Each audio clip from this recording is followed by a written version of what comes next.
4 राज्य में किसे कमान, 2024 का टारगेट या जाति धर्म का चक्कर, तेलंगाना में कौन बनेगा मुख्यमंत्री, यह तस्वीर तो साफ हो चुकी है। लेकिन मध्य प्रदेश, छत्तीसगढ़ और राजस्थान में बीजेपी किसे बनाएगी मुख्यमंत्री, पिक्चर अभी क्लियर नहीं है। और आज की कड़ी में हम आपको बताएंगे कि ये 4 राज्य में किसको कमान दी जाएगी, इसके संभावित चेहरे कौन से हैं, इन राज्यों में बीजेपी से कौन है सीएम पद के उम्मीदवार। साथ ही आपको दिखाएंगे कि 3 राज्यों के नतीजों में बीजेपी के लिए प्रधानमंत्री नरेंद्र मोदी की कौन सी योजना गेम चेंजर साबित हुई। और 2 बड़े सवाल होंगे आपके सामने, 4 राज्यों में किसको कमान, 2024 का टारगेट या फिर जाति धर्म का चक्कर, जिसको भी कमान दी जाएगी उसमें क्या ये 2 फैक्टर सबसे अहम हैं, और वो भी इन दोनों में सबसे अहम कौन है, इस पर भी बात करूंगा। मेरे साथ बहुत ज्यादा खास मेहमान आज जुड़ने वाले हैं, लेकिन सबसे पहले आपको बताते हैं राजस्थान में नए मुख्यमंत्री की रेस में किस किस नेता के नाम सामने आ रहे हैं। राजस्थान बॉर्डर स्टेट है और ऐसा में बीजेपी चाहेगी कि यहां किसी अनुभवी नेता को मुख्यमंत्री बनाया जाए।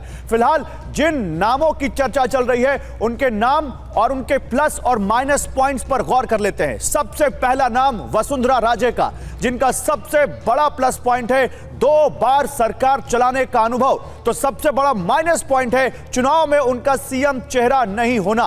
बीजेपी ने पीएम मोदी के चेहरे पर चुनाव लड़ा और जीत दर्ज की। वसुंधरा के पास प्लस पॉइंट में 40 से ज्यादा विधायकों के समर्थन का दावा है, तो माइनस पॉइंट में हाई कमान के साथ समन्वय की कमी बताई जाती है। उनका प्लस पॉइंट यह है कि वो राज्य में बीजेपी का प्रमुख चेहरा है, तो माइनस पॉइंट यह है कि उन पर गुटबाजी को बढ़ावा देने के आरोप लगते हैं। वसुंधरा का एक प्लस पॉइंट यह भी है कि उनका जुड़ाव राजघराने से है, लेकिन माइनस पॉइंट भी यह है कि यह पहचान अब गरीबों की राजनीति में फिट नहीं बैठती। तो राजस्थान में मुख्यमंत्री पद के दावेदार की सबसे बड़ी जो यहां पर दावेदार है मुख्यमंत्री पद की, वसुंधरा राजे, उनके प्लस और माइनस देखिए। दूसरा नाम गजेंद्र सिंह शेखावत का है। उनका सबसे बड़ा प्लस पॉइंट यह है कि वो लगातार 5 साल गहलोत सरकार के विरोध का प्रमुख चेहरा थे, तो माइनस पॉइंट यह है कि वो सिर्फ हाई कमान के भरोसे है।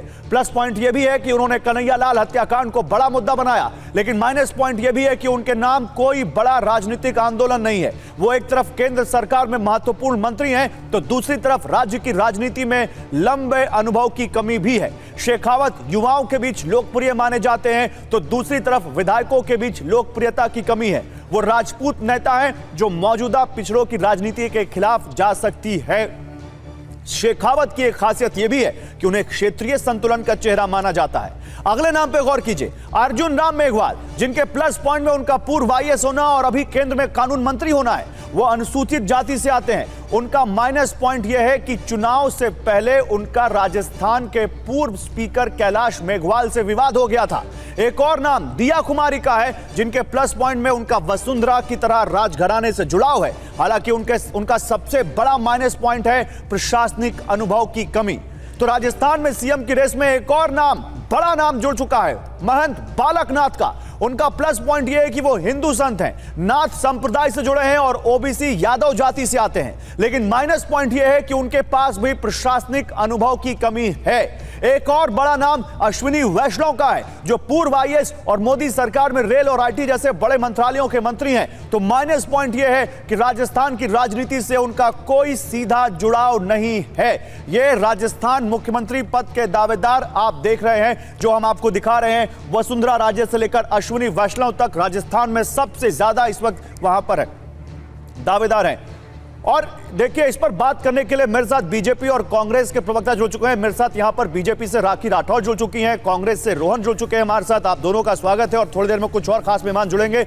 और अभी हम दूसरे राज्यों की तरफ भी जाएंगे, एमपी, छत्तीसगढ़, तेलंगाना की भी बात करेंगे। लेकिन राखी जी, आप जिस राज्य से आती हैं वहां इतनी ज्यादा कंफ्यूजन हो गई है, लोग कह रहे हैं हमने इतनी ज्यादा सीटें दे दी बीजेपी को, लेकिन अभी तक हमें नहीं पता कि हमारा सीएम कौन होगा।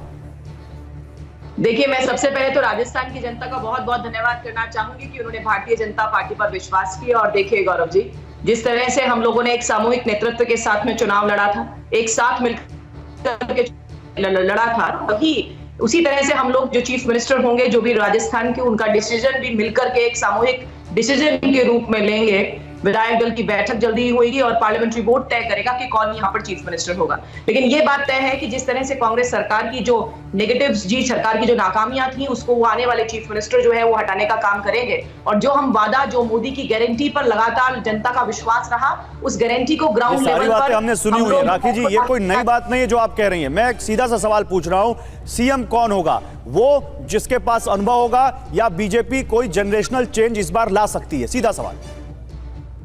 देखिए, यहाँ मैंने आपको फिर वही बात की, पार्लियामेंट्री बोर्ड जो है वो तय करेगा कि कौन होगा, और जो भी होगा वो राजस्थान के लिए, उनके बेनिफिट के लिए, किस तरह से राजस्थान आगे चल सकता है, एक कॉम्बिनेशन होगा। और मुझे ये लगता है कि सिर्फ चीफ मिनिस्टर जो है वो राजस्थान या किसी भी स्टेट को नहीं चलाता। तो आप भी जानते हैं कि पार्लियामेंट्री बोर्ड केवल संविधान में लिखी हुई इबारत है, और सीएम फेस बीजेपी कैसी चुनती रही है पिछले कुछ राज्यों में, ये आपको बताने की जरूरत नहीं है। रोहन गुप्ता, राजस्थान में क्यों बीजेपी इतनी देर कर रही है? क्या लगता है, क्या दिक्कत आ रही है?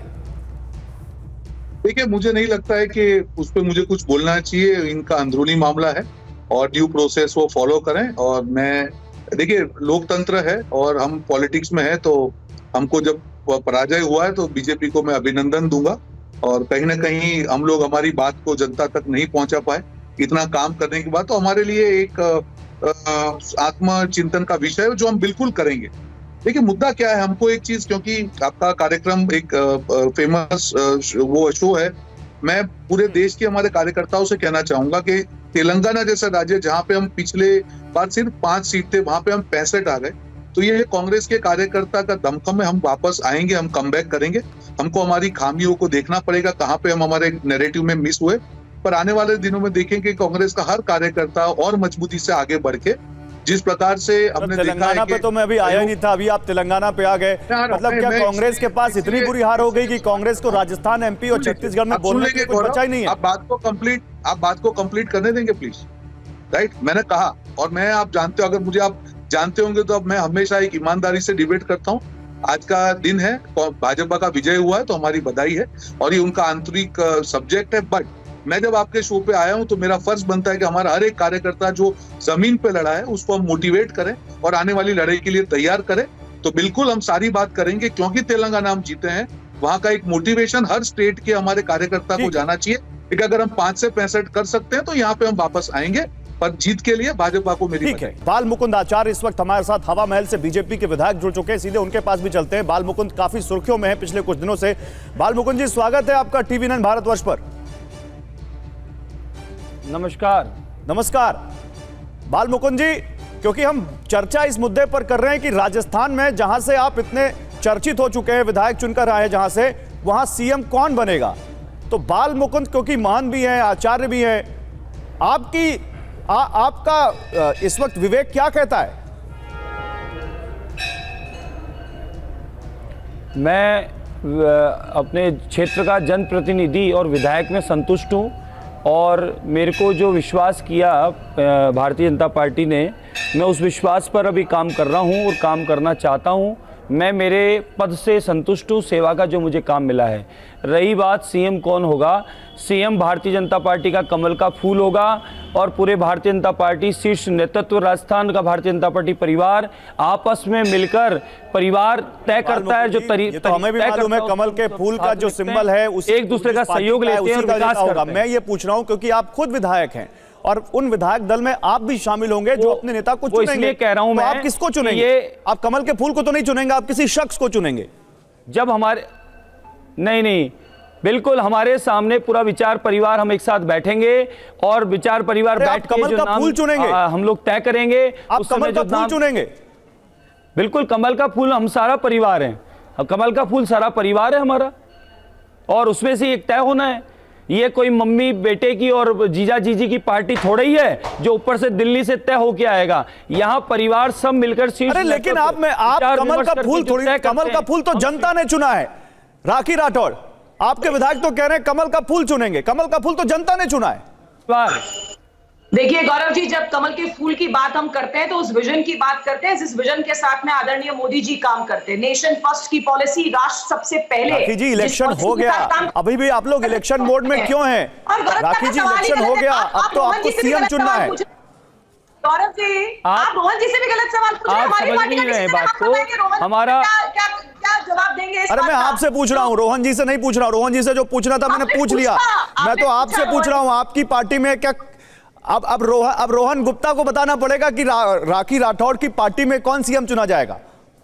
गौरव जी, आप समझे नहीं मैं क्या कहना चाह रही हूँ। मैंने ये कहा कि आपने रोहन जी से गलत सवाल पूछा, वो कैसे बता पाएंगे कि कौन चीफ मिनिस्टर होगा हमारी पार्टी में, ये बात मैं कह रही थी। लेकिन हमारी पार्टी ने, मैंने आपको पहले भी बताया कि पार्लियामेंट राखी जी, रोहन गुप्ता हार के आए हैं, अभी थोड़ा संकोच कर रहे हैं, अभी थोड़ी देर में बहस में वो बताएंगे, अभी बताएंगे कि आपकी पार्टी के अंदर क्या क्या चल रहा है। अभी देखिएगा वो सब बता देंगे। मुझे नहीं लगता है रोहन गुप्ता जी को जितना मैं जानती हूँ, जितना मैं पहचानती हूँ, मुझे नहीं लगता कि किसी और पार्टी के इंटरनल इश्यूज में कभी कोई जवाब दे पाएंगे, क्योंकि अच्छा चलिए कमल के फूल पे बात करते हैं। इसमें रोहन जी पे बात किसी और दिन करेंगे। रोहन जी अभी हम खुद लोग बात तय करेंगे, करेंगे। लेकिन कमल के फूल पे बात करते और क्या? हैं। कमल के फूल पे, कमल का फूल चुनेंगे क्या विधायक, या कोई चेहरा चुनेंगे? देखिए निश्चित तौर पे कमल का फूल हमारा पूरा भाजपा परिवार ये आपस में मिलकर तय करेंगे, और आपस में मिलकर जो तय करेंगे वैसे हमारे को स्वीकार होगा, और हम सब साथ मिलकर फिर क्षेत्र का विकास करेंगे। मेरा अच्छा बाल मुकुंद आचार्य, सीधा सवाल, बाल मुकुंद आचार्य सीधा सवाल, आपको नहीं लगता कि जो भी सीएम चुना जाएगा राजस्थान में उसकी सबसे बड़ी चुनौती खुद आप होंगे? ऐसा कैसे संभव है? हम सब एक विचार परिवार के नहीं, हैं, मैं जो पूछ रहा हूं, जो सीएम चुना जाएगा उसका क्या, उसकी सबसे बड़ी चुनौती क्या बाल मुकुंद आचार्य होंगे, जो कि खुद अकेले ही सड़क पर विधानसभा चला रहे हैं? नहीं, कौन कह रहा है? पूरा परिवार साथ है, पूरा भाजपा परिवार कार्यकर्ता मिलकर चुनाव लड़ा है। नहीं तो कल क्या कर रहे थे आप? और सब मिलकर शपथ लिया नहीं और आप दुकानें बंद करवाने पहुंच गए, वो क्या था? 5 साल का संघर्ष वो ये था, अवैध रूप से जो मीट के व्यवसाय चल रहे हैं, गली मोहल्ले मंदिरों के आसपास चल रहे हैं, उनके पास कोई लाइसेंस नहीं है, रोड के ऊपर चल रहे हैं, उनको रोकना मेरा काम था। और अधिकारी 5 साल से सोए थे कुंभकर्ण की तरह, उनको जगाना मेरा काम था। आम नागरिक होने के नाते, धर्मगुरु होने के नाते, अखिल भारतीय संत समिति का अध्यक्ष होने के नाते 5 साल से संघर्ष कर रहा हूं। अधिकारियों को निवेदन कर रहा हूं, अधिकारी मान नहीं रहे। आज नगर निगम में लाइन लगी है लाइसेंस मांगने वालों की। क्या हुआ अचानक कि नगर निगम में लाइन लगी लाइसेंस मांगने की? कल तक कहां थे ये लोग? अरे तो ये जो मुद्दा आप उठा रहे हैं, जनता ने आपको चुना है बाल मुकुंद आचार्य विधानसभा में उठाने के लिए या सड़क पर उठाने के लिए चुना है आपको? विधानसभा में जाएंगे तब बात करेंगे, लेकिन अधिकारी तो अभी सुनने को तैयार नहीं है। उन पर अभी तक नशा चढ़ा है 5 साल का, और वहां क्षेत्र के क्यों हो रहे हैं? थोड़ा इंतजार कर लीजिए। लगातार शिकायत कर रही है वहां। अरे साहब, अधिकारी सुनते नहीं है 5 साल से, 5 साल से सुना नहीं उन्होंने। अरे तो आपको इसीलिए तो चुन लिया क्योंकि 5 साल उन्होंने नहीं सुना। तो बाल मुकुंद आचार्य थोड़ा इंतजार कर लें, इतनी जल्दीबाजी में क्यों है? विधानसभा में तो आपको मुद्दा उठाने का मौका मिलेगा। बढ़िया कानून बनवाइए, एकदम सख्त कानून बनवाइए, जिसके पास लाइसेंस ना हो उसको सख्त से सख्त सजा दिलवाइए। खुले मांस नहीं बिकने का बिल्कुल कानून बनवा दीजिए। कानून कौन मानता है? कौन मानता है? कौन मानता है इस बात को? आज अचानक इतने सारे लाइसेंस की मांग कैसे हुई? बिल्कुल कानून तो है, लेकिन उसका पालन नहीं हो रहा। अधिकारी कहीं ना कहीं सरकार के साथ मिली भगत से ये 5 साल तक इस प्रकार का काम कर रहे थे। आज भी मानने को तैयार नहीं है कि बिना लाइसेंस के बूचड़ खाने चल रहे हैं, रोड पर चल रहे हैं और आने जाने वालों को परेशानी उत्पन्न कर रहे हैं। नियम कायदे से काम करें। हम न खाने वालों के विरोध में हैं, न खिलाने वालों के विरोध में हैं, न व्यापार वालों के विरोध में हैं। आप नियम पूर्वक काम करें, हम आपका पूरा आपके साथ सहयोग करेंगे। ठीक है, बहुत शुक्रिया बाल मुकुंद आचार्य, आपका हमसे जुड़ने के लिए। आपने अपना कीमती वक्त दिया, बहुत शुक्रिया आपका। रोहन गुप्ता, मैं आपसे पूछता हूं, अब आप कह रहे हैं मैं बीजेपी के इंटरनल मैटर में नहीं बोलूंगा, लेकिन क्या आपको लगता नहीं कि जब कोई सीएम बनेगा राजस्थान में तो बाल मुकुंद आचार्य जैसे विधायक उनके लिए सबसे बड़ी चुनौती होंगे? गौरव जी, मैं वापस बोल रहा हूँ, ये बिल्कुल बेतुका सवाल है और मुझे उस पर जवाब इसलिए भी नहीं देना चाहिए। उनका पार्टी का आंतरिक मामला है, आप उनसे बिल्कुल सवाल पूछिए, उनका आपका जवाब भी उन्होंने दे दिया। अरे बाल मुकुंद आचार्य कैसे बेतुका हो सकते हैं? गौरव जी, आपको कुछ भी पूछना है तो बाल मुकुंद आचार्य जो कर रहे हैं उस पर कांग्रेस पार्टी की कोई लाइन नहीं है। अरे क्या लाइन होगी? उनको उन्होंने जो क्या अभी चुन के आए हैं वो अभी उनकी पार्टी तय करेगी। उसमें कांग्रेस पार्टी हर आदमी के लिए लाइन तय करती है क्या गौरव जी? आपको शायद पता नहीं है, फिर मैं रोहन गुप्ता आपको बता देता हूं उन्होंने क्या किया। आपको पता नहीं है, उन्होंने जिस तरह से सड़क पर अधिकारी को फोन किया, आपने वो क्लिप देखी थी? गौरव जी सुनिए बात को, पहली बात सुनिए, हम ऑब्जेक्टिव डिबेट कर रहे हैं, क्या कर रहे हैं हम बाल मुकुंद जी पे डिबेट करने आए यहाँ पे? मैं नहीं कमेंट करने चाहूंगा उन्होंने जो किया। आप उनको सवाल पूछिए, ये क्या तरीका, आप मेरी पार्टी के बारे में पूछिए, मैं बिल्कुल जवाब तो ये दूंगा। आप पहले बोल देते, आपने बोला बेतु का सवाल, आप पहले बोल देते, मैं आपकी बात का रिस्पेक्ट करता कि आपको बाल मुकुंद आचार्य पे बोलना ही नहीं है। मुझे नहीं मालूम है कि आपने, मैं आपकी बात का रिस्पेक्ट करता, very much, thank you very much, आप रहिए मेरे साथ। आपको बाल मुकुंद पर नहीं बोलना है, आप पहले बोल देते, मैं आपसे सवाल ही नहीं लेता उस पर।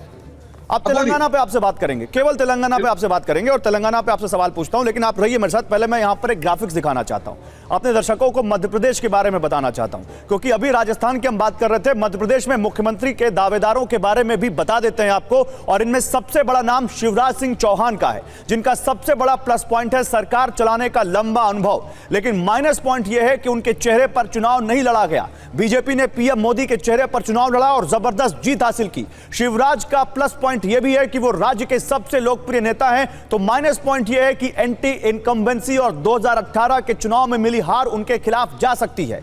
दूसरा बड़ा नाम प्रहलाद सिंह पटेल का है, जिनका प्लस पॉइंट यह है कि वो ओबीसी लोथ जाति से आते हैं, तो माइनस पॉइंट यह है कि वो एक बार पार्टी छोड़ चुके हैं। प्रहलाद पटेल के प्लस पॉइंट में उनका लंबा राजनीतिक और प्रशासनिक अनुभव शामिल है, तो माइनस पॉइंट यह है कि वो राज्य की राजनीति में सर्वमान्य चेहरा नहीं है।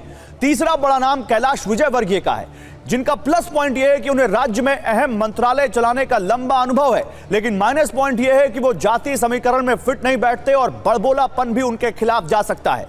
केंद्रीय संगठन में काम का लंबा अनुभव उनका प्लस पॉइंट है, तो बेटे का अफसर पिटाई विवाद उनका माइनस पॉइंट है। ये राजस्थान के बाद मध्य प्रदेश के बड़े चेहरों का हम यहां पर आपको वो मुख्यमंत्री पद के जो दावेदार हैं वो ये यहां पर दिखा रहे हैं। राखी राठौड़, राजस्थान और मध्य प्रदेश दोनों जगह आप लोगों ने केंद्रीय मंत्रियों को उतारा, तो जाहिर सी बात है आपने विकल्प खोल दिए यहां लोगों के सामने।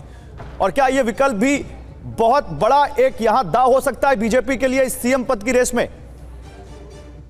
देखिए, जिस तरह से एक पॉलिसी बनाई थी इस चुनाव में हमारी पार्टी ने कि क्योंकि हमारी पार्टी के अंदर जो भी जना है वो एक कार्यकर्ता सबसे पहले होता है, उसके बाद किसी पद पर काम कर रहा होता है। किसी भी कार्यकर्ता को अगर चुनाव में लड़ाया जाता है, इस पार्टी की एक पॉलिसी होती है। और गौरव जी, मैं तो बड़े गर्व से कह सकती हूँ कि ये पॉलिसी बड़ी सक्सेसफुल रही। लोगों का जो मान सम्मान और जिस तरह से विश्वास हमें मिला, ये बहुत अच्छी चीज है। और जिस तरह से अभी राजस्थान के अंदर, एमपी के अंदर जिस तरह से हमारे जो सांसद साहब लड़े हैं चुनाव में और अच्छे रिजल्ट्स के साथ में सामने आए हैं, जल्द ही मैंने आप बताया आपको, और मैं तो आपकी ही बात करूंगी, इतने अधीर नहीं हुई है जो आप हमारे विधायक साहब को कह रहे थे, इतने अधीर ना हो। जल्द ही, मुझे लगता है 24 घंटे के भीतर ही तीनों ही राज्यों के अंदर जो है वो सीएम फेस आपके सामने होगा। अभी विधायक साहब की आप बात कर रहे थे, गौरव जी ये बताइए, अगर कोई जनप्रतिनिधि जाकर के लोगों के लॉ एंड ऑर्डर की स्थिति के बारे में अधिकारी से बात करता है, अगर वहां पे कोई प्रॉब्लम है जो पूरे टाइम इलेक्शन कैंपेन और उससे पहले भी लोगों के बीच में जाकर के उनके समक्ष आई, पहले दिन से काम करता है, तो वी शुड अप्रिशिएट, हमें अप्रिशिएट करना चाहिए। ऐसे अप्रिसिएशन हर अच्छे काम का होना चाहिए, लेकिन हर काम का एक तरीका होता है। हम तो ये कह रहे हैं, चुने या ना चुने, उनको लोकतंत्र में लोगों की सेवा हर वक्त करनी चाहिए।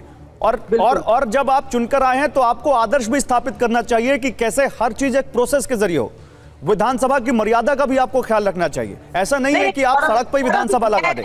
गौरव जी, मैं खुद एक जनप्रतिनिधि हूं, मुझे लगता है सेपरेशन ऑफ पावर है ना, ऐसा तो नहीं है कि आप सड़क पे लेकर अपने विधानसभा पर बैठ जाएंगे, नहीं बैठ सकते आप। नहीं, क्यों नहीं, मुझे लगता है ये बिल्कुल ठीक तरीका है कहने का सबको कि लाइसेंस लीजिए। अगर लाइसेंस लेके काम करेंगे, अवेयरनेस लीजिए। हम विधानसभा मान लीजिए 1-1.5 महीने बाद, 2 महीने बाद में आहूत होगी तो उसका इंतजार किया जाएगा क्या? कहां प्रॉब्लम है अधिकारी को ये कहने के लिए कि लाइसेंस दीजिए और प्रॉपर प्रक्रिया के तहत सब लोग अपना जो भी ठेला लगाना है, दुकान लगानी है, उसे लगाइए, व्यवस्थित कीजिए। और वैसे भी जो हमारा जयपुर शहर है वहां पे इतना कंजेशन है ट्रैफिक का, अगर कोई जनप्रतिनिधि जाकर के बोलता है लोगों को तो कहां प्रॉब्लम है कि नियम कायदे के तहत काम कीजिए। और गौरव जी, मैं फिर केवल मांस की दुकान, ऐसे विधायकों को केवल मांस की दुकानों का चेक होगा, सभी का चेक होगा। एक प्रोसेस है, कल चालू किया है, कल पहली बार चालू किया है। जिस तरह से देखिए हमारे यही करते हैं, छोटी काशी करते हैं मैम, राजस्थान में कानून आएगा और केवल हर विधायक अपने हिसाब से सरकार नहीं चलाएगा, सरकार उस सरकार के हिसाब से चलेगा। बिल्कुल, लाइसेंस के हिसाब से। तभी तो मैंने बोला गौरव जी, लाइसेंस के लिए बोल रहे हैं। लाइसेंस किसकी प्रक्रिया है? सरकार की प्रक्रिया है। अगर कोई जाता है, जाकर के नहीं, मतलब काशी में ऐसी कोई मांग नहीं हो रही, छोटी काशी में ऐसी मांगे हो रही हैं, क्योंकि पुराना इतिहास खराब है ना। काशी और छोटी काशी का पुराना इतिहास खराब है ना। गौरव जी, लेकिन पहले समझना पड़ेगा, आप सवाल तो पूछते हो लेकिन जवाब का इंतजार नहीं करते हो। छोटी काशी कहा जाता है कि यहाँ पे हर थोड़ी देर बाद मंदिर है, जब गोविंद देव जी का मंदिर, बहुत बड़ा मंदिर हमारा, जिसके लिए मतलब बहुत बहुत ज्यादा आस्था है आसपास के लोगों की, और जब जाते हैं रास्ते में तो इस तरह से जो नॉनवेज की दुकानें हैं वो रास्ते में खुली होती है, क्या ये ठीक है? हम यही तो कह रहे हैं उनसे कि आप लाइसेंस लीजिए और तरीके से नियम सम्मत काम कीजिए। मुझे लगता है इसमें कोई प्रॉब्लम नहीं होनी चाहिए। गौरव जी, हमें राखी जी आप जवाब देना चाहती हैं, लेकिन आप सवाल शायद नहीं सुनना चाहती। हम भी यही कह रहे हैं कि वो चीजें हटनी चाहिए, लेकिन एक तरीके से, एक प्रक्रिया होती है। विधानसभा में कानून बनाइए, विधानसभा में मुद्दा उठाइए, और फिर आपकी जो लॉ एंड ऑर्डर इन्फोर्स करने वाली एजेंसी है उसको भेजिए, और वो वहां पर उसको तय करेगी, बजाय इसके कि विधायक वहां पर सबके लाइसेंस चेक करेंगे। ये विधायक के पास अधिकार नहीं होता किसी का लाइसेंस चेक करने का। आप ड्यू प्रोसेस के तहत पढ़ लीजिए इसको आप, ठीक है? मैं अब जरा मुद्दा, राखी जी आप जयपुर से हैं, आप राजस्थान से, मुझे मालूम है, लेकिन मैं जयपुर और राजस्थान के बारे में बात नहीं कर रहा, मैं एक प्रक्रिया के बारे में बात कर रहा हूं। और मैं आपको यह भी कहना चाहता हूं कि आज मुद्दा सीएम फेस है। आप लोग सीएम फेस पे बात नहीं कर रहे, आप कह रहे हैं हम अधीर हो रहे हैं, हमको इस पे बात नहीं करनी चाहिए। तो आप कम से कम ये बता दीजिए कि इस दिन आप इस तारीख को बोलिएगा, उसी दिन हम सब आपसे बात कर लेंगे। 24 घंटा मैंने अभी भी बोला गौरव जी, अभी मैंने बोला within 24 hours you will get to know कि कौन हमारे चीफ मिनिस्टर होंगे। और ये सारी प्रक्रिया है, नगर निगम हेरिटेज में सारे नियम कायदे बने हुए हैं। अच्छा, आप एक महिला हैं मैम, आप एक महिला हैं, महिलाओं ने बढ़ चढ़कर वोट दिया है राजस्थान में बीजेपी को, महिला बनेगी सीएम? बिल्कुल बन सकती है, क्यों नहीं है? चांसेस महिला का भी चांसेस है। बहुत सारी महिलाओं को आगे लाने का, संगठन लेवल पर तो 33% महिलाओं को हमने। आप ये कह रही हैं कि वसुंधरा राजे सीएम बन सकती हैं, दिया कुमारी सीएम बन सकती हैं? हम लोग सबके साथ डिस्कशंस के साथ में होगा ये तय कि कौन सीएम बनेगा, लेकिन ये बात तय है कि जो भी बनेगा हमारे प्रदेश को आगे ले जाने का काम निश्चित तौर पर करेगा। ठीक है, आप ये कह रही हैं कि महिला बन सकती है, और जो भी बनेगा वो बीजेपी जी को जिस तरह से महिलाओं ने वोट दिया है उन महिलाओं के लिए काम करेगा, वो महिला हो सकती है, निश्चित तौर पे करेगा। ठीक है, चलिए रोहन गुप्ता, क्योंकि छत्तीसगढ़ भी बहुत अहम है और मुझे लगता है छत्तीसगढ़ भी दिखा देना चाहिए, और फिर मैं कोशिश करूंगा कि शायद आप कुछ बोलें। आज तो आप बिल्कुल सोच के आए, आपको बोलना नहीं है इस पर। राजस्थान और मध्य प्रदेश के बाद जो तीसरा राज्य है वो सियासी पंडितों की चर्चा में महत्वपूर्ण स्थान है, और वो है छत्तीसगढ़। छत्तीसगढ़ में बीजेपी की प्रचंड जीत के बाद सीएम फेस पर चर्चा तेज हो गई है। सीएम पद के दावेदारों की लिस्ट में पहला नाम है विष्णुदेव साय का। विष्णुदेव साय का प्लस पॉइंट है कि वो साफ सुथरी छवि के नेता हैं, लेकिन माइनस पॉइंट देखें तो गैर आदिवासी समीकरण में वो फिट नहीं बैठते। प्लस पॉइंट है कि बड़ा आदिवासी नेता माने जाते हैं। रायगढ़ से 1999 से 2014 यानी 15 साल सांसद रहे, और 2014 में मोदी सरकार में मंत्री थे। और माइनस पॉइंट है कि ऐसी स्थिति में विधायकों के बीच समर्थन स्पष्ट नहीं है। दूसरा नाम रेणुका सिंह का है, जिनका प्लस पॉइंट यह है कि रेणुका सिंह की सूबे में बड़ी महिला नेता की छवि है। इनका माइनस पॉइंट है कि यह भी गैर आदिवासी समीकरण में फिट नहीं बैठती। प्लस पॉइंट है कि ये आदिवासी नेता और मोदी सरकार में अनुसूचित जनजाति राज्य मंत्री हैं, लेकिन माइनस पॉइंट है कि अधिकारियों के खिलाफ विवादित बयानबाजी करती रही हैं। तीसरा नाम है ओपी चौधरी का, जिनका प्लस पॉइंट है कि नक्सल उन्मूलन में इन्होंने प्रमुख भूमिका निभाई है, लेकिन माइनस पॉइंट देखें तो पहली बार ये चुनाव जीते हैं, तो ऐसे में उन्हें सरकार चलाने का अनुभव नहीं है। प्लस पॉइंट है कि युवाओं के पसंदीदा चेहरा है, और माइनस पॉइंट है कि जाति समीकरण में भी फिट नहीं बैठते। चौथा नाम है अरुण साहू का, जिनका प्लस पॉइंट यह है कि वो छत्तीसगढ़ में बीजेपी की प्रचंड जीत में प्रदेश अध्यक्ष रहते हुए उन्होंने बड़ा योगदान दिया है, जबकि इनका माइनस पॉइंट है कि ये भी जाति समीकरण में फिट नहीं बैठते। प्लस पॉइंट है कि साहू समाज के बड़े नेता माने जाते हैं, ओबीसी वोटों पर पकड़ है, और 2019 में बिलासपुर से सांसद चुने गए थे। माइनस पॉइंट है कि ओबीसी में भी साहू समाज के 20 से 22% ही वोट हैं। और तेलंगाना की भी बात कर लेते हैं। तेलंगाना में क्या है समीकरण, ये देखिए। यहां मुख्यमंत्री चेहरा है रेवंत रेड्डी, और तय माना जा रहा है कि सीएम यही बनेंगे, और संभावित डिप्टी सीएम होंगे मल्लू भट्टी विक्रमार्क। तो रेवंत रेड्डी के नाम पर मुहर लग गई है। रोहन जी, यही होंगे आपके सीएम तेलंगाना में? देखिए, आधिकारिक तौर पे डिक्लेरेशन होगा, और मुझे जो खबर है 7 दिसंबर को पद ग्रहण समारोह होगा। तो मुझे लगता है let's wait for official declaration, और बहुत जल्द आपको शायद अभी प्रेस कॉन्फ्रेंस अभी होने वाली है, तो आपको मालूम चल जाएगा। जी, लेकिन तेलंगाना में आप जिस तरह से अभी उदाहरण दे रहे थे रोहन, कि हमने बहुत अभूतपूर्व जीत हासिल की है, उसका श्रेय रेवंत रेड्डी को सबसे ज्यादा जाता है या नहीं? देखिए गौरव जी, मैं क्योंकि 3 महीने वहां पे था, पूरा वॉर रूम मैंने वहां पे संभाला था, मैं एक चीज कहना चाहूंगा कि जिस प्रकार से जब हमने शुरुआत की, अगर हम 4 राज्यों की बात करते हैं, तो हम लोग शायद तेलंगाना में सबसे पीछे थे। जिस प्रकार से वहां पे 10 साल से एक स्थानीय दल का शासन था, और आज से 1 साल पहले अगर देखेंगे तो कांग्रेस को तीसरी पोजीशन पे माना जाता था। बीजेपी वहां पे 2 बाई इलेक्शन जीती थी। बीजेपी ने अपने अध्यक्ष को जो बदला वहां पे, वो एक मैसेज गलत गया ग्राउंड लेवल पे। वहां उसके बाद में जो भारत जोड़ो यात्रा हुई, उसके बाद में जो कर्नाटका में हमारा विजय हुआ, रेवंत रेड्डी ने जिस प्रकार से पीसीसी प्रेसिडेंट के नाते पूरा आयोजन किया, जिस प्रकार से संकलन किया, और उसके बाद जो पूरा इलेक्शन मैनेजमेंट ठीक से हुआ तेलंगाना में, तो उसका जो पूरा श्रेय है मुझे लगता है वहां के हमारे वर्करों को, वहां के नेताओं को, और एक अच्छी तरह से जो मैनेजमेंट हुआ उसको जाता है। और वही जब आपने बात की शुरुआत की, मैं यही कहना चाह रहा था कि देखिए, अगर 5 से 65 पे कांग्रेस पार्टी पहुंच सकती है तो कांग्रेस का कार्यकर्ता चाहे तो क्या नहीं कर सकता। बिल्कुल हमारी हार हुई है 3 राज्यों में, पर कार्यकर्ता को निराश नहीं होना चाहिए। हर हार में से कुछ सीखना चाहिए, उसमें से होना समझना चाहिए कि हमारी कहाँ गलती हुई, वापस जनता के पास जाना चाहिए और वापस जनता के पास जाके आशीर्वाद मांगना चाहिए।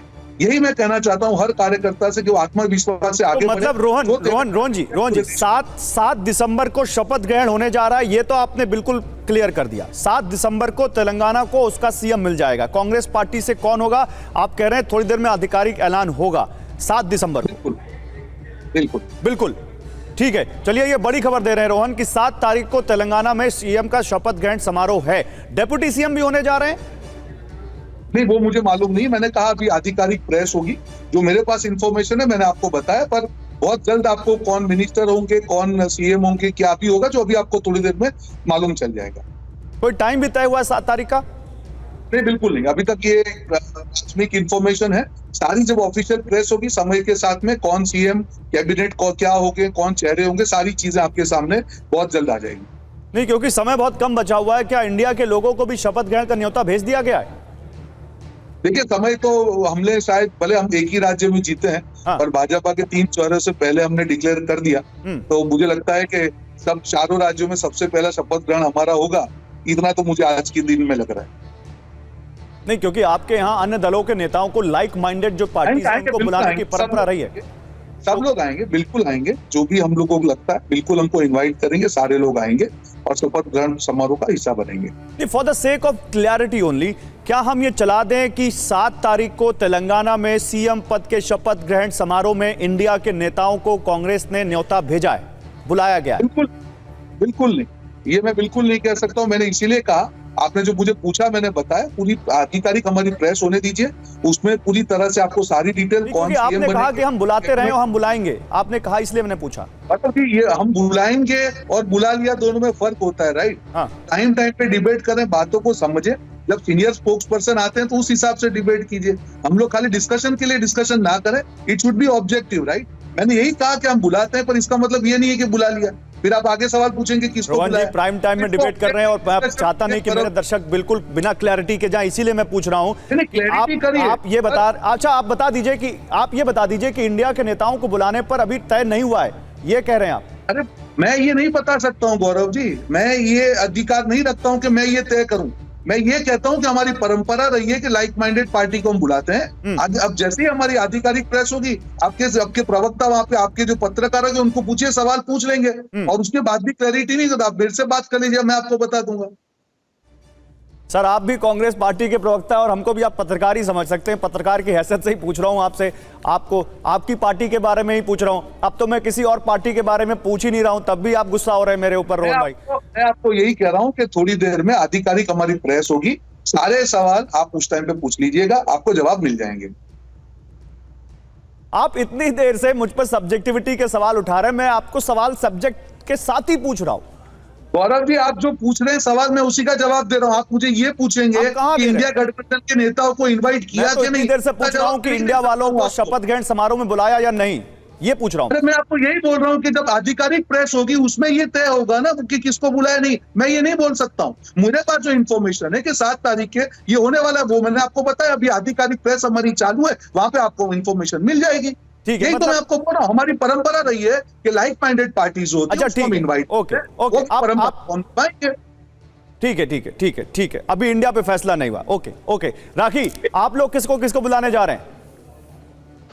देखिए, ये फैसला भी अभी हमारी पार्टी के लेवल पे होना बाकी है और जल्द ही हम लोग जो है वो डिसाइड करके, और जो हमारे साथी दल हैं आसपास के, उनको बुला करके करेंगे सेलिब्रेट जो भी है। और इसमें कौन प्रधानमंत्री जी आएंगे, कहाँ गृह मंत्री जी पहुंचेंगे, ये भी डिसीजन होना पार्टी लेवल पे बाकी है।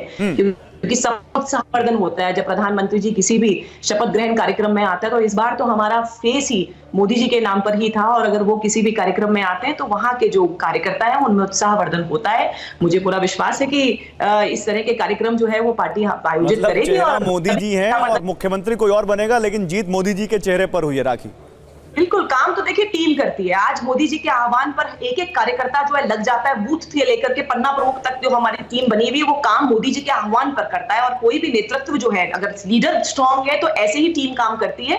मोदी जी के विजन के साथ डबल इंजन का नारा कैसे लगाएंगे फिर? डबल इंजन का हमारे भारतीय जनता पार्टी की सरकार राजस्थान में होगी, केंद्र में भी। मुझे पूरा विश्वास है कि 2024 के बाद भी जनता प्रधान तो राखी जी, आप भी जानती हैं पूरा सिंगल इंजन पे हो गया, और आप कह रही हैं कि राजस्थान में हमारी सरकार बनेगी तो डबल इंजन क्यों नहीं? यहाँ पूरा आपके मेन इंजन पे हो गया। बीजेपी की जीत का यहां पर आपको एडीपी फैक्टर दिखाता हूं। बड़ी इंटरेस्टिंग रिपोर्ट है। एडीपी मतलब एस्पिरेशनल डिस्ट्रिक्ट्स प्रोग्राम, और यह कैसे बीजेपी की जीत में बड़ा फैक्टर बने। एस्पिरेशनल डिस्ट्रिक्ट प्रोग्राम यानी आकांक्षी जिला कार्यक्रम। देश भर में ऐसे 112 जिले चिन्हित किए गए और 4 चुनावी राज्यों में इन जिलों में 81 विधानसभा सीटें पड़ी। 26 जिले इन 4 चुनावी राज्यों में पड़े, 112 में से, और इसमें 81 विधानसभा सीटें इन 26 जिलों में पड़ी। अब जरा देखिए कैसे इन जिलों में बीजेपी के लिए वोट मिले हैं। बीजेपी को आप समझिए, यहां पर आप समझिए 2018 और 2023 को आप यहां पर कंपेयर कीजिए। 2018 में जब इन 26 जिलों में वोट पड़े थे तो बीजेपी को मात्र 23 सीटें मिली थी और कांग्रेस को 52 सीटें मिली थी, अदर्स को 6 सीटें मिली थी। लेकिन 2023 में पिक्चर कंप्लीटली चेंज हो गई। आप देखिए, बीजेपी को 2 गुने से ज्यादा 52 सीटें मिलती हैं। 81 सीटों में से कांग्रेस को 24 सीटें मिलती हैं और 5 सीटें मिलती हैं केवल अदर्स को। यह बताता है कि जो एस्पिरेशनल डिस्ट्रिक्ट चुने गए, 4 राज्यों की आकांक्षी सीटों का जो हिसाब हम दे रहे हैं, ये जो आदिवासी इलाकों में खासकर ये जो कार्यक्रम चलाया गया, ये कैसे बीजेपी के लिए बहुत बड़ा यहां पर फैक्टर साबित हुआ है। अब यही सवाल है मेरा, राखी जी, क्या जो एस्पिरेशंस आपने लोगों की बढ़ा दी, क्या वो एस्पिरेशंस अब सीएम के चुनने में भी दिखेंगी, और क्या कोई आदिवासी चेहरा भी सीएम हो सकता है? देखिए, सभी की संभावना है। हमारा एक ऐसी पार्टी है, हमारी पार्टी, जिसमें हर समाज के क्षेत्र हो, हर जाति वर्ग के लोगों को हम लोगों ने तैयार किया। और कई बार ये बात की जाती है कि हमारे प्रदेश के अंदर बहुत सारे ऐसे नेता हैं जो कि तैयार किए गए हैं, जो कि एक मुख्यमंत्री पद के काम को संभाल सकते हैं। तो अभी संभावनाएं तभी की है जब तक कि ये डिसीजंस नहीं होते। आदिवासी समाज ने जब हमें सपोर्ट किया तो पीछे भी कुछ बेसिस होता है गौरव जी, जिसके बेसिस पर, जिसके आधार पर हमको ये सपोर्ट मिला है। मैं तो सबसे बड़ा आधार मानती हूँ कि राष्ट्रपति के रूप में जब आदिवासी समाज की एक महिला करती है। सही बात है, लेकिन छत्तीसगढ़ एक ऐसा राज्य है जहां पर ओबीसी वोट भी बहुत है और आदिवासी वोट भी बहुत है, तो वहां आप लोगों के लिए दुविधा नहीं होगी? क्या करेंगे, वहां कौन बनेगा? छत्तीसगढ़ के लिए पूछ रहे हैं आप जी, मुझसे? जी, जी। फिर वही बात है गौरव जी, छत्तीसगढ़ का भी डिसीजन जो है वो पार्लियामेंट्री वोट करेगा। जो गारंटी मोदी जी की वहां पर दी थी लोगों के बीच में, वो सभी गारंटीज पूरा करने वाले चीफ मिनिस्टर वहां रहेंगे, जो भारतीय जनता पार्टी के विजन को ग्राउंड लेवल तक लोगों के बीच में पहुंचाएंगे। और जल्द ही ये डिसीजन, मैंने कहा, बस 24 घंटे का ही सवाल है। तब तक आपके पास चेहरा भी आ जाएगा, तारीख भी आ जाएगी। ठीक है, ठीक है। और देखिए, इस वक्त एक जो अभी रोहन गुप्ता कह रहे थे, कांग्रेस की वो प्रेस कॉन्फ्रेंस आ गई है, बहुत इंपॉर्टेंट प्रेस कॉन्फ्रेंस है, आपको सीधे वही लिए चलते हैं। Mr. D.K. Shivakumar and Manikrao Dakre ji has given detailed report on their observation about the CLP meeting. After considering this report and with the discussion with the senior leadership, Honorable Congress President decided to go with Revant Reddy, our PCC President, as the new CLP of Telangana Legislative Party. देखिए, ये बड़ी खबर आ गई है। कांग्रेस ने ऐलान कर दिया है कि रेवंत रेड्डी तेलंगाना के सीएम बनेंगे। वो कह रहे हैं कि जो हमारे ऑब्जर्वर्स ने हमें रिपोर्ट दी, उसके आधार पर आला कमान ने इस बात पर मुहर लगा दी है कि रेवंत रेड्डी तेलंगाना के सीएम बनेंगे। और ये यहां से अब सारी कंफ्यूजन दूर हो गई है। अभी अभी आपको रोहन गुप्ता ने बताया कि 7 तारीख को वहां पर शपथ ग्रहण समारोह है, और अब यहां पर इस प्रेस कॉन्फ्रेंस में यह बता दिया गया कि रेवंत रेड्डी सीएम बनेंगे With the guarantees. we are very sure, AICC is very sure that the first and foremost priority of this government, the new government, is to fulfill the aspirations of the people of Telangana and especially the guarantees which we given to the people of Telangana. This is going to be a clear-cut, clean and very energetic and able government which going to provide maximum governance to the people of Telangana.